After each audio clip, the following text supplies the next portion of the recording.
Hello बच्चों, मैं पवन और स्वागत करता हूं ऊषा क्लासेस के इस ऑनलाइन प्लेटफॉर्म पे।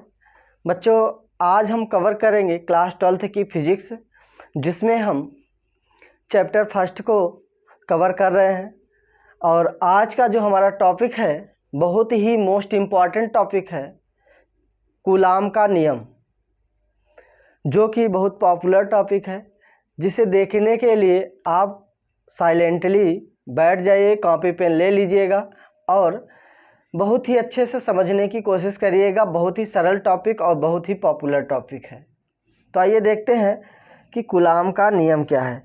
तो कूलाम के नियम को समझने से पहले उसके पहले का लेक्चर देखने के लिए आपको मेरे चैनल पे जाना पड़ेगा और चैनल पर प्लेलिस्ट बनी हुई है, जहां पर आप पिछले लेक्चर को देखेंगे और समझेंगे और उसके बाद इस लेक्चर को समझेंगे तो ज़्यादा ही समझ में आएगा आपको। तो आइए चलते हैं, और जो लोग चैनल को सब्सक्राइब न किए हों वो फटाफट से चैनल को सब्सक्राइब कर लें। तो चलिए देखते हैं आपका नेक्स्ट टॉपिक जो है कूलाम का नियम। उसके पहले हम एक टॉपिक छोटा सा है देख लेते हैं कि विद्युत बल क्या किसे कहते हैं। विद्युत बल, इलेक्ट्रिक फोर्स, इलेक्ट्रिक फोर्स, विद्युत बल। विद्युत बल क्या है बच्चों? किसी को पता हो तो जल्दी से बता दीजिए, नहीं तो मैं तो बताऊंगा ही। चलिए देख लीजिए विद्युत बल क्या है। बहुत ही सरल है। आवेशों के मध्य लगने वाले बल को विद्युत बल कहते हैं। मतलब दो आवेशों के मध्य लगने वाला जो आपका फोर्स होता है, अट्रैक्शन और रिपल्सन, यानी कि आकर्षण बल या फिर प्रतिकर्षण बल, उसी को ही हम विद्युत बल कहते हैं। तो विद्युत आवेशों के मध्य लगने वाले बल को क्या कहते हैं? वैद्युत बल कहते हैं। इसे F से प्रदर्शित करते हैं और वैद्युत बल की गणना कूलाम के नियम से करते हैं। वैद्युत बल की गणना ही कूलाम के नियम से करते हैं। इसलिए हमने कूलाम का नियम पढ़ने से पहले इस वैद्युत बल को जाना कि वैद्युत बल क्या होता है। तो वैद्युत बल की गणना हम किससे करेंगे? कूलाम के नियम से। तो आइए हम कूलाम का नियम क्या है, कूलाम का नियम,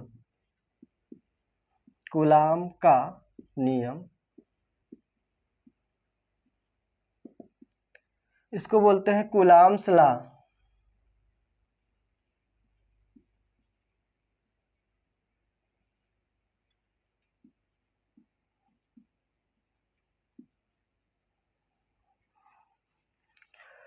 तो कूलाम का नियम क्या है बच्चों? आइए देखते हैं। यह जो है दो पिंडों के मध्य लगता है, कम से कम दो पिंड होने चाहिए। तो हम मान लेते हैं कि एक पिंड है जिसका आवेश Q1, एक ये दूसरा पिंड है जिसका आवेश Q2 है। ठीक है बच्चों। अब यह जो है दो पिंडों के मध्य लगता है कूलाम का बल, तो दो पिंड आपके पास हो गए।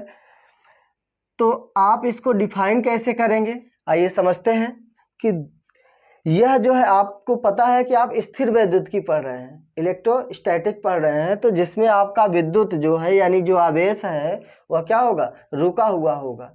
तो आप कह सकते हैं कि दो बिंदु, स्थिर बिंदु, स्थिर भी कह सकते हो। तो दो स्थिर बिंदु आवेशों के मध्य, दो स्थिर बिंदु आवेशों के मध्य लगने वाला आकर्षण बल, अगर यह अपोजिट प्रकृति का हुआ तो इनके मध्य जो फोर्स लगेगा वह अट्रैक्शन लगेगा। अगर यह सेम टेंडेंसी का हुआ, मतलब कि दोनों धन हुए, तो इसके मध्य जो बल लगेगा, देखिए इधर लगेगा, इस पर भी इधर लगेगा। ये जो फोर्स होगा क्या होगा? प्रतिकर्षण बल लगेगा। दोनों अगर माइनस हुए तो भी आपका प्रतिकर्षण बल लगेगा। अगर एक अपोजिट और एक पॉजिटिव और एक निगेटिव हुआ तो दोनों के मध्य कौन सा बल लगेगा? अट्रैक्शन बल।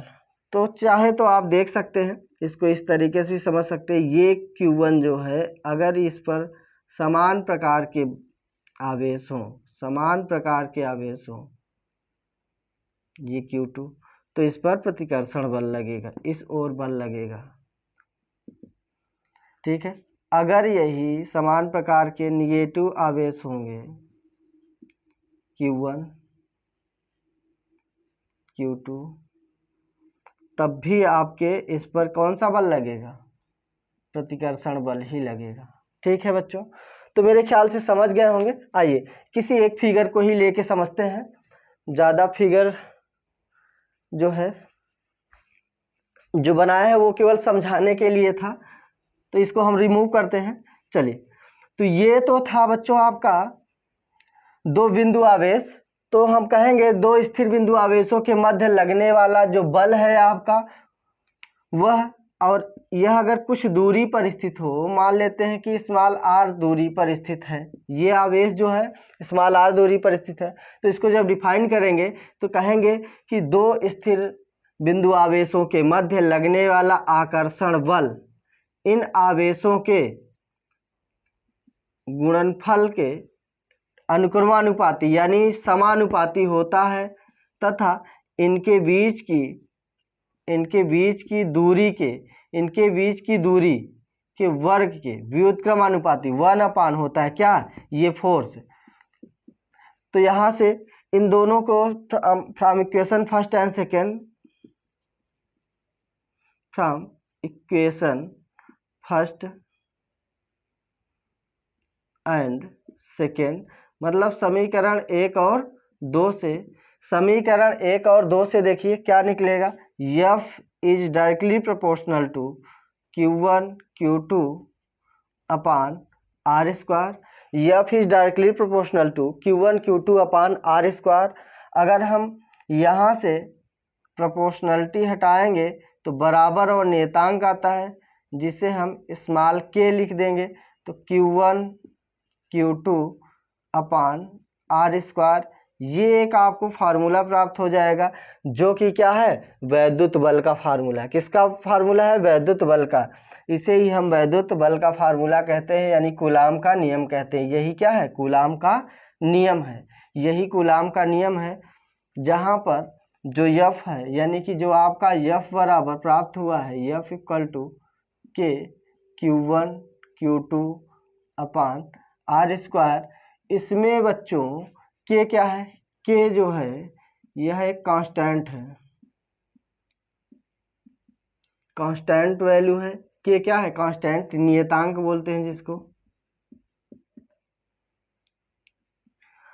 और के की वैल्यू जो होती है 1/4 पाई एप्सिलॉन नॉट होती है, और बच्चों इसका मान होता है 9